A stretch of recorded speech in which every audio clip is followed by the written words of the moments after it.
افلا يتدبرون القرآن ام على قلوب اقفالها، تو کیا یہ لوگ قرآن میں غور نہیں کرتے یا دلوں پر قفل لگ رہے ہیں؟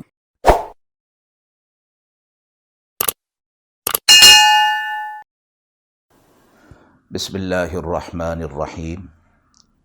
السلام علیکم ورحمۃ اللہ۔ ناظرین کرام، قرآن مجید کے پاروں کے خلاصے کے اس پروگرام میں آج آپ کے سامنے پارہ نمبر 19 کا خلاصہ پیش ہے۔ پارہ نمبر 19 سورۃ الفرقان کی آیت نمبر 21 سے شروع ہو رہا ہے۔ اس کے بعد سورۃ الشعراء اور سورۃ النمل بھی اسی پارے میں ہیں۔ سورۃ النمل کی آیت نمبر 59 تک پارہ مکمل ہو رہا ہے۔ اس پارہ میں کل 19 رکوع ہیں۔ رکوع نمبر 1 آیت نمبر 27 اور 28، وَيَوْمَ يَعَضُّ الظَّالِمُ عَلَى يَدَيْهِ، اور جس دن گناہگار اپنے ہاتھوں کو کاٹ کھائے گا اور کہے گا کاش میں نے رسول کا راستہ اختیار کیا ہوتا۔ یہ مکالمہ اور یہ خیال مشرکین اور کفار کا اس وقت ہوگا جب وہ میدان محشر میں ہوں گے۔ قیامت کی ہولناکیوں کا منظر ان کے سامنے ہوگا، دہشت ان پر طاری ہوگی، تو انہیں معلوم ہو جائے گا کہ دنیا کے اندر وہ جو غلط راستہ اختیار کر کے آئے تھے اس کا وبال آج ان کے سامنے آ گیا ہے۔ اس وقت ان کی زبان سے یہ الفاظ ہوں گے جس کو قرآن نے بیان فرمایا۔ تو غلط کار اور بے دین دوستوں کی دوستی قیامت کے روز حسرت کا باعث ہوگی۔ غلط کار جن کے ساتھ دوستی کی گئی، غلط لوگوں کے ساتھ، وہ ظاہر ہے کہ اس کے اعمال اور افعال پر اثر انداز ہوتی ہے وہ دوستی۔ صحبت کا بڑا اثر ہے۔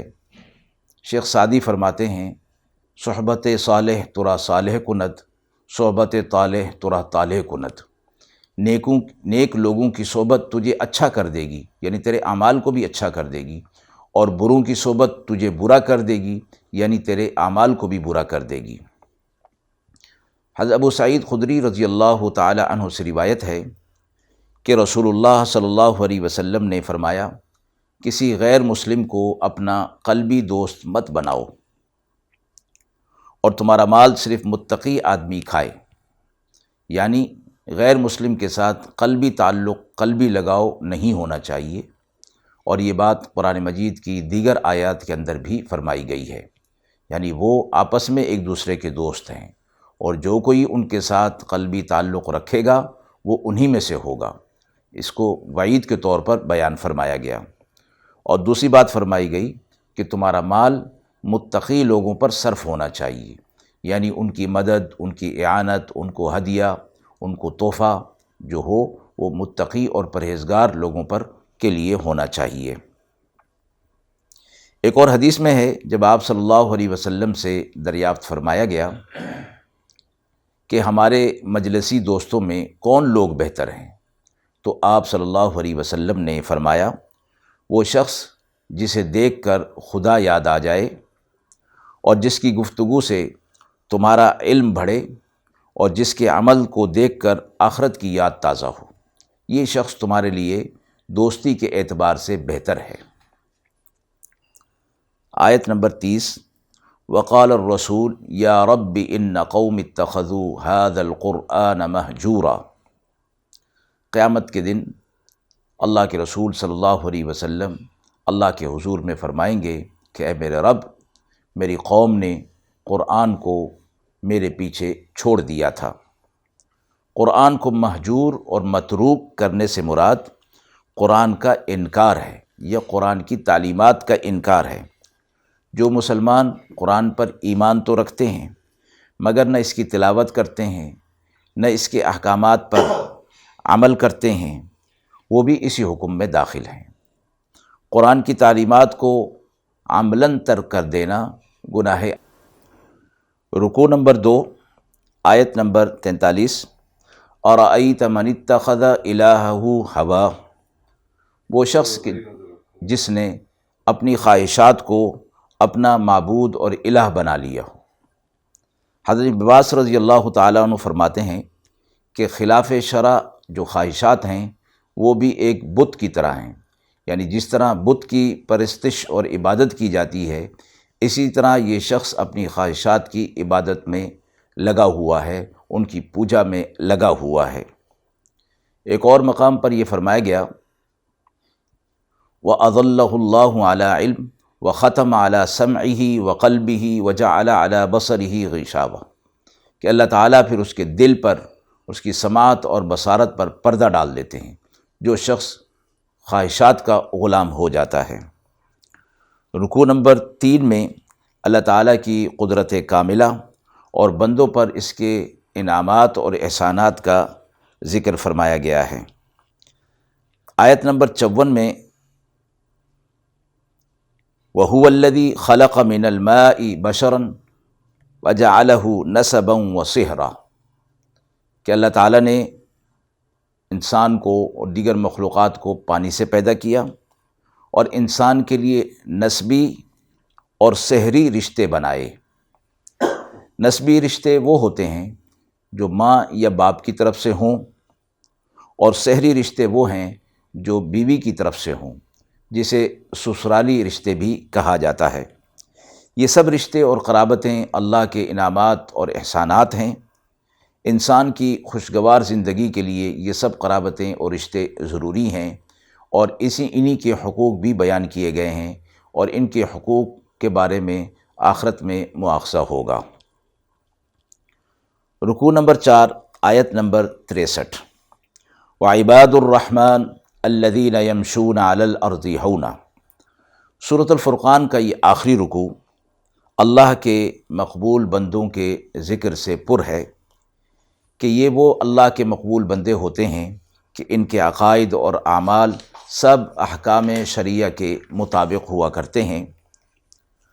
اللہ نے اپنے ان بندوں کو عباد الرحمن کا لقب عطا فرمایا، یعنی رحمان کے بندے۔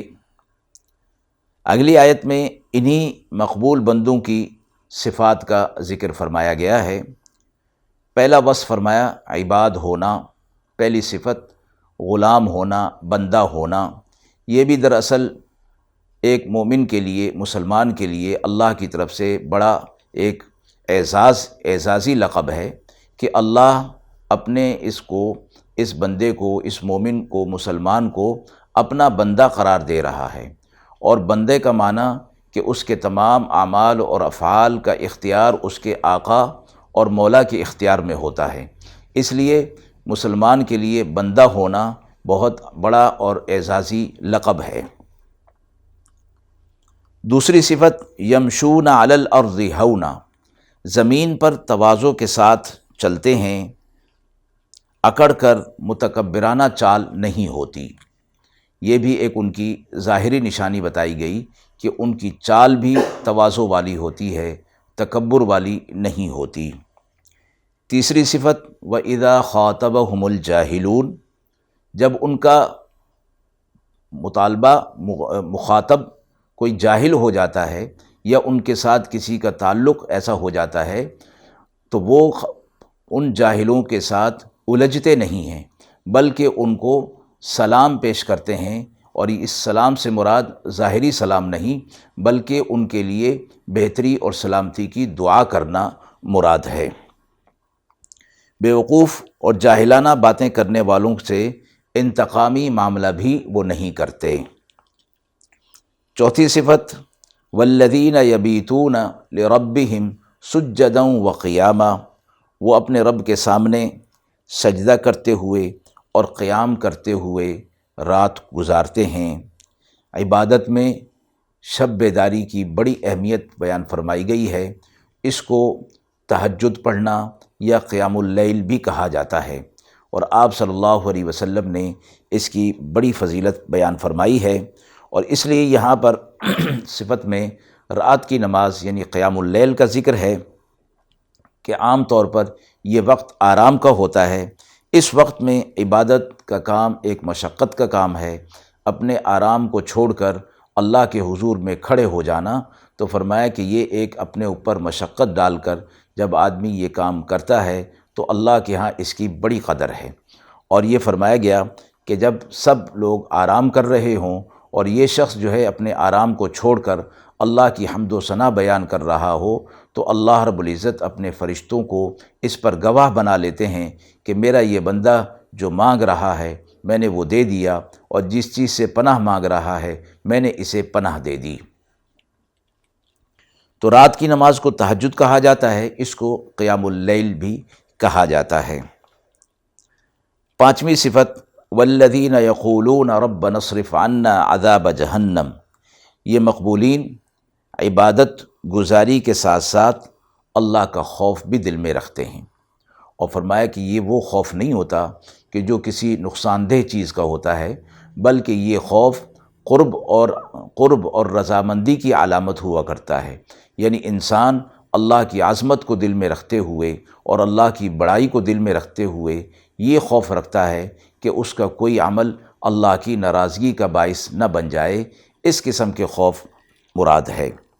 اور آخرت کی بھی فکر رکھتے ہیں، اللہ سے دعائیں کرتے رہتے ہیں کہ اللہ ہمیں آخرت کے عذاب سے بچا لے۔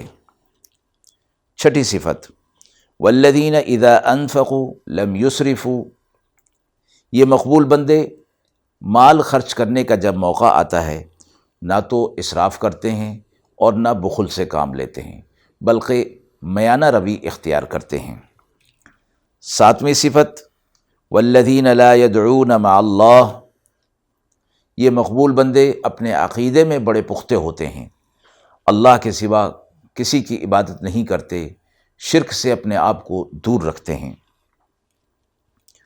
آٹھویں اور نویں صفت ولا يقتلون النفس التي حرم اللہ الا بالحق، کسی کو ناحق قتل نہیں کرتے، ولا یزنون، اور نہ زنا کے پاس جاتے ہیں۔ اسی آیت کے آخر میں فرمایا ومن یفعل ذلک یلقى اثاما، جو شخص بھی ایسے گناہوں میں مبتلا ہوگا وہ اس کی سزا ضرور پائے گا۔ دسویں صفت والذین لا یشہدون الزور، یہ لوگ جھوٹ اور باطل کی مجلسوں میں شریک نہیں ہوتے، یعنی ایسی مجلسیں جہاں پر غیر شرعی غیر اخلاقی کام ہو رہے ہوں، بات ہو رہی ہو، اس میں یہ شریک نہیں ہوتے۔ 11ویں صفت وَإِذَا مَرُّوا بِاللَّغْوِ مَرُّوا كِرَامًا، یعنی اگر لغو اور بیہودہ مجلسوں میں کبھی ان کا گزر اتفاقاً ہو جائے تو وہ سنجیدگی اور شرافت کا مظاہرہ کرتے ہوئے وہاں سے گزر جاتے ہیں۔ 12ویں صفت والذین اذا ذکروا بآیات ربہم، جب ان کو اللہ کی آیات اور آخرت کی یاد دلائی جاتی ہے تو وہ ان کی طرف اندھوں اور بہروں کی طرح متوجہ نہیں ہوتے، بلکہ ان میں غور اور فکر کرتے ہیں، دانا اور بینا ہو کر اس میں غور اور فکر اور تدبر کرتے ہیں، اور غافلوں کی سی کیفیت ان پر طاری نہیں ہوتی۔ فرمایا احکام دین قرآن و سنت کا صرف مطالعہ اور علم کافی نہیں، بلکہ سمجھ کر اور غور اور فکر کر کے اس پر عمل کرنا بھی ضروری ہے۔ 13ویں صفت والذین یقولون ربنا هب لنا من ازواجنا وذریاتنا قرۃ اعین وجعلنا للمتقین اماما، یہ بندے اللہ تعالیٰ سے دعا کرتے ہیں کہ اے ہمارے رب، ہماری ازواج اور ہماری اولاد کو ہمارے لیے آنکھوں کی ٹھنڈک بنا دیجیے، یعنی انہیں وہ اپنی زندگی میں اللہ اور اس کے رسول صلی اللہ علیہ وسلم کی اطاعت میں مشغول دیکھیں، یہی چیز ان کے لیے آنکھوں کی ٹھنڈک بن سکتی ہے۔ اور جب ان کی ازواج اور اولاد اطاعت رسول اطاعت اللہ کے اندر مشغول ہوگی تو ان کے لیے دنیا سے جانے کے بعد بھی وہ صدقہ جاریہ کے طور پر ہوگی۔ تو دیکھ لینے سے، یعنی دنیا کی زندگی کے اندر جب وہ دیکھ لیں گے تو ان کی آنکھوں کو ٹھنڈک ملے گی، اور جانے کے بعد ان کے اعمال ان کے لیے صدقہ جاریہ بنیں گے۔ اس میں ظاہری صحت اور خوشحالی بھی شامل ہے کہ اللہ تعالیٰ ان کو دنیاوی خوشحالی بھی عطا فرمائے۔ وَجَعَلْنَا لِلْمُتَّقِينَ إِمَامًا، آیت کا جو آخری حصہ ہے کہ ہمیں متقی لوگوں کا امام اور پیشوا بنا دیجیے۔ اب یہاں فرمایا گیا کہ اپنے آپ کو اور لوگوں کا پیشوا بنانے کی درخواست، کہ لوگ جو ہے وہ ہمارے مقتدا ہو جائیں اور ہم ان کے پیشوا ہو جائیں۔ تو یہاں جیسے پیچھے آ رہا ہے کہ من ازواجنا و ذریاتنا، اپنی ازواج اور اپنی ذریات اولاد کے لیے فرمایا گیا کہ ہم ان کے پیشوا ہوں اور وہ ہمارے مقتدا ہوں، ہمارے ماتحت ہوں، تو ہمیں متقی جو لوگ ہیں ان کا امام، ان کا بڑا بنا دیجیے۔ اس کے بعد سورۃ الشعراء شروع ہوتی ہے جو کہ مکی ہے، رکوع نمبر 5 آیت نمبر 3۔ لعلک باخع نفسک الا یکونوا مؤمنین، شاید آپ ان کے ایمان نہ لانے پر آپ اپنی جان دے دیں گے۔ شدت غم کی طرف اشارہ ہے، مراد یہ کہ اے پیغمبر صلی اللہ علیہ وسلم، اپنی قوم کے کفر اور اسلام سے انحراف کے سبب آپ اتنا غم نہ کیجئے کہ جان ہی گھلنے لگ جائے۔ آپ صلی اللہ علیہ وسلم کی تسلی اس کے اندر فرمائی گئی کہ آپ صلی اللہ علیہ وسلم ان لوگوں کے اسلام قبول نہ کرنے کی وجہ سے دل میں تنگی محسوس فرمایا کرتے تھے، تو اللہ رب العزت نے مختلف آیات میں آپ صلی اللہ علیہ وسلم کو تسلی دی ہے۔ رکوع 6، 7 اور 8 میں موسیٰ علیہ السلام کا واقعہ تفصیلی مذکور ہوا ہے۔ رکوع نمبر 9 آیت نمبر 78 تا 81 ابراہیم علیہ السلام کے اقوال بیان ہوئے ہیں کہ الذی خلقنی فہو یہدین، کہ میرا رب وہ ہے جس نے مجھے پیدا کیا اور پھر مجھے ہدایت دی۔ والذی ہوا یطعمنی ویسقین، میرا رب وہ ہے جو مجھے کھلاتا بھی ہے اور پلاتا بھی ہے۔ وَإِذَا مَرِضْتُ فَهُوَ يَشْفِينِ، جب میں مریض ہوتا ہوں تو مجھے شفا بھی وہی دیتا ہے۔ وَالَّذِي يُمِيتُنِي ثُمَّ يُحْيِينِ، وہی مجھے مارے گا اور پھر زندہ کرے گا۔ آیت نمبر 84 میں وَجَعَلْ لِي لِسَانَ صِدْقٍ فِي الْآخِرِينَ، ابراہیم علیہ السلام اللہ تعالیٰ سے دعا کرتے ہیں کہ اللہ مجھے ایسے پسندیدہ طریقے، اعمال اور افعال اور عمدہ نشانیاں عطا فرما دیجئے کہ لوگ اس کی قیامت تک پیروی کرتے رہیں۔ اللہ رب العزت نے ابراہیم علیہ السلام کی اس دعا کو قبول فرمایا، اور اس امت میں اور پچھلی امتوں میں بھی بہت سے ایسے کام تھے جو حضرت ابراہیم علیہ السلام کے ساتھ منسوب تھے اور شریعت کا حصہ تھے۔ اس شریعت کے اندر فرمایا گیا کہ آپ صلی اللہ علیہ وسلم پر جو ہم درود شریف پڑھتے ہیں، جس کا نام ہی درود ابراہیمی ہے، اس میں حضرت ابراہیم علیہ السلام اور آل ابراہیم علیہ السلام کا بھی ذکر ملتا ہے۔ اسی طرح فرمایا کہ قربانی جو حضرت ابراہیم علیہ السلام کی یاد ہے، وہ بھی اس شریعت کے اندر، اس امت میں ایک شریعت کا حصہ ہے اور ہماری عبادت کا ایک اہم حصہ ہے۔ آیت نمبر 88 اور 89 یوم لا ینفع مال ولا بنون، قیامت کے دن نہ مال فائدہ دے گا کسی کو، نہ اولاد۔ مراد یہ ہے کہ جو لوگ یہ سمجھتے ہیں کہ دنیا کے اندر ہم مال سے فائدہ اٹھا لیتے ہیں، اپنی آل اولاد سے فائدہ اٹھا لیتے ہیں، تو یہ دنیا کی چیزیں ہیں، یہ چیزیں آخرت میں کام آنے والی نہیں۔ البتہ اللہ رب العزت نے جو ان کے حقوق رکھے ہیں، اگر وہ حقوق ان کے پورے کیے جائیں تو یہی مال اور یہی اولاد آخرت میں بھی کام آئے گا۔ یہاں جس چیز کی ممانعت ہو رہی ہے وہ اس چیز کے کہ جو کافر ہیں وہ اس کو، ان کے حقوق تو جانتے نہیں، ایمان ان کے پاس ہے نہیں، اس لیے فرمایا کہ ان کے لیے یہ مال اور یہ اولاد آخرت میں کام آنے والی نہیں ہے۔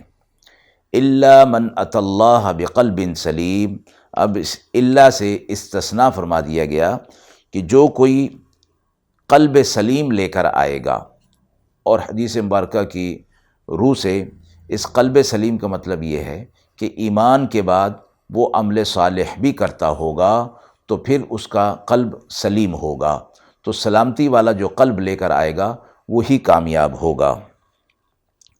رکوع 10، 11، 12، 13 اور 14 میں بالترتیب قوم نوح، قوم عاد، قوم ثمود، قوم لوط اور قوم شعیب علیہ السلام کے حالات مذکور ہوئے کہ اللہ رب العزت نے ان کی طرف انبیاء علیہ السلام کو مبعوث فرمایا، اللہ کا پیغام ان تک پہنچایا گیا، حجت پوری کی گئی، لیکن جب قوم اپنی بدعملی سے باز نہیں آئی، انبیاء علیہ السلام کی تکذیب کی، اللہ کے احکامات کو جھٹلایا، انکار کر دیا، تو اللہ رب العزت نے حکمت اور مشیت کے تحت ان پر دنیا میں بھی عذاب نازل کیا اور آخرت میں تو ان کے لیے دائمی عذاب ہوگا۔ رکوع نمبر 15، آیت نمبر 192 تا 195۔ وَإِنَّهُ لَتَنزِيلُ رَبِّ الْعَالَمِينَ۔ قرآن مجید کے نزول کے بارے میں فرمایا گیا کہ یہ رب العالمین کی طرف سے نازل کیا ہوا ہے، روح الامین یعنی جبریل علیہ السلام کے ذریعے سے اور ان کے توسط سے نازل ہوا، اور آپ صلی اللہ علیہ وسلم کے قلب مبارک پر نازل کیا گیا تاکہ اس کے ذریعے سے ڈرایا جائے، اور واضح عربی زبان میں ہے۔ قرآن اسی کو کہا جائے گا جو عربی زبان میں ہوگا۔ قرآن الفاظ اور معنی کے مجموعے کا نام ہے۔ قرآن مجید کے ترجمے کو قرآن کہنا جائز نہیں ہے، البتہ قرآن ایک طرف، قرآن کا متن ایک طرف اور اس کا ترجمہ دوسری طرف، اس کو قرآن یا اس کا ترجمہ کہا جا سکتا ہے۔ اسی طرح اگر صرف قرآن مجید کا ترجمہ لکھا جائے یا شائع کیا جائے تو وہ بھی علماء نے منع فرمایا ہے کہ صرف ترجمہ نہیں بلکہ قرآن کا متن بھی ضرور ہونا چاہیے، اور اس کے تحت میں یا اس کے سامنے ان آیات کا ترجمہ مذکور ہونا چاہیے۔ آیت نمبر 214، وَأَنذِرْ عَشِيرَتَكَ الْأَقْرَبِينَ۔ آپ صلی اللہ علیہ وسلم کو فرمایا گیا کہ آپ اپنے نزدیک کے کنبے کو ڈرائیے۔ کنبہ اور خاندان کے لوگ اپنے سے قریب ہونے کی بنا پر اس بات کا زیادہ حق رکھتے ہیں کہ انہیں خیر کا پیغام انہیں پہلے پہنچایا جائے اور دوسروں سے انہیں مقدم رکھا جائے۔ قرآن مجید کی دیگر آیات میں بھی فرمایا گیا، قُوا أَنفُسَكُمْ وَأَهْلِيكُمْ نَارًا، اپنے آپ کو بھی اور اپنے اہل کو بھی آگ سے بچاؤ۔ آیت نمبر 224، وَالشُّعَرَاءُ يَتَّبِعُهُمُ الْغَاوُونَ۔ شعراء برائی کی پیروی کر رہے ہوتے ہیں، بے راہ روی کی پیروی کر رہے ہوتے ہیں۔ شعر لغت میں ایسے کلام کو کہا جاتا ہے جس میں محض خیالی اور غیر تحقیقی بات ہو۔ مشرک شعراء یہاں مراد ہیں، ان کی اتباع سرکش شیاطین کرتے ہیں۔ آیت نمبر 227 میں ایک استثناء بیان فرمایا گیا، إِلَّا الَّذِينَ آمَنُوا وَعَمِلُوا الصَّالِحَاتِ۔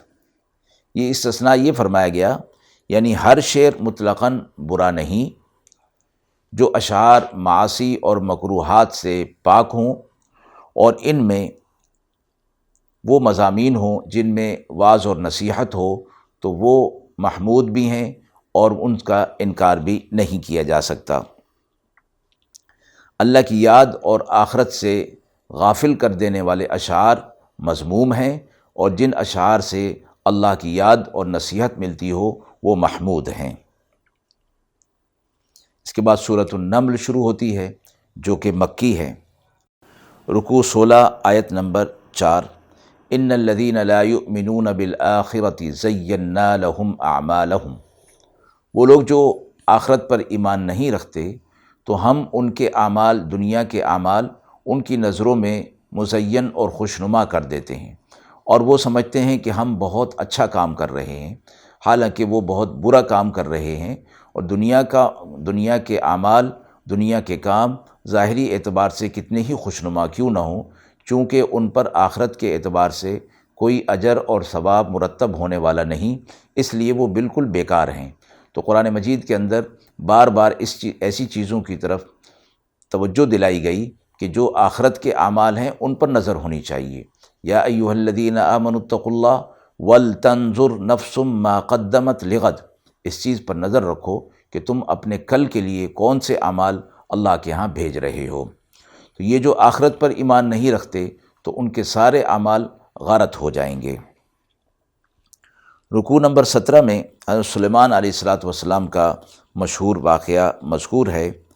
آیت نمبر 19 میں وَأَدْخِلْنِي بِرَحْمَتِكَ فِي عِبَادِكَ الصَّالِحِينَ، عمل صالح اور اس کے قبول ہو جانے کے باوجود جنت میں داخلہ اللہ تعالیٰ کے فضل و کرم سے ہی ہوگا۔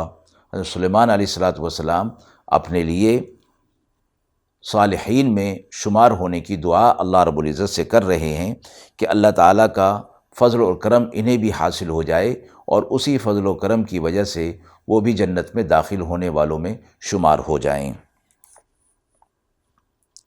رکوع 18 میں حضرت سلیمان علیہ السلام کا ملکہ سبا کو خط لکھنے کا واقعہ مذکور ہے۔ اس میں چند ہدایات بھی دی گئی ہیں۔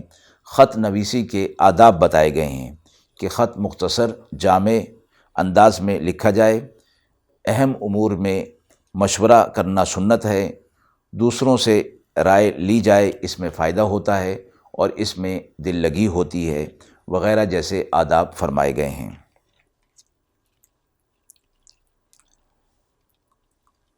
رکوع نمبر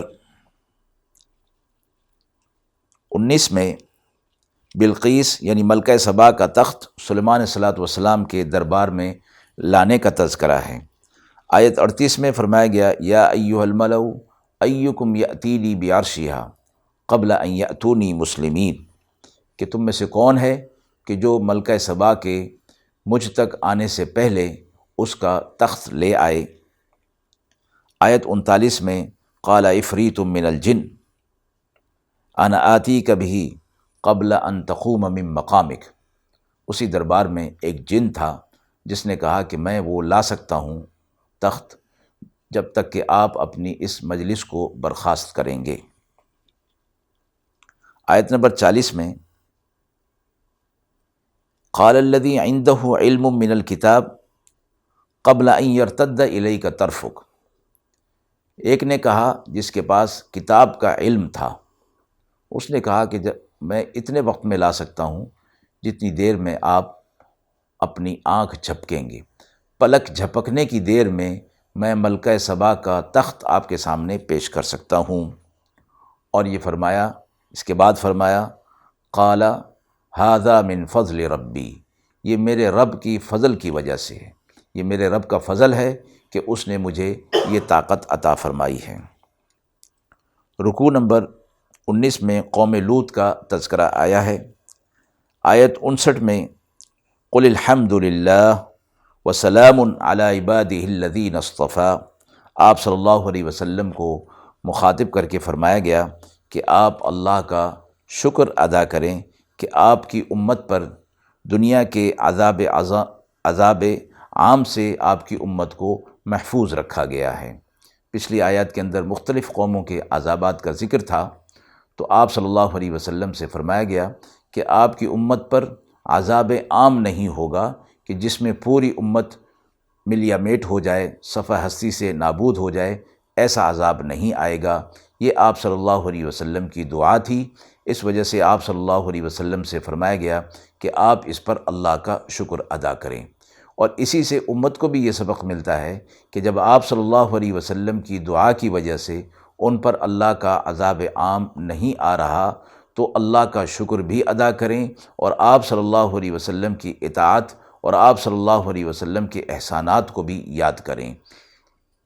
آیت نمبر 39 پر پارہ نمبر 19 مکمل ہوا۔ وآخر دعوانا ان الحمد للہ رب العالمین۔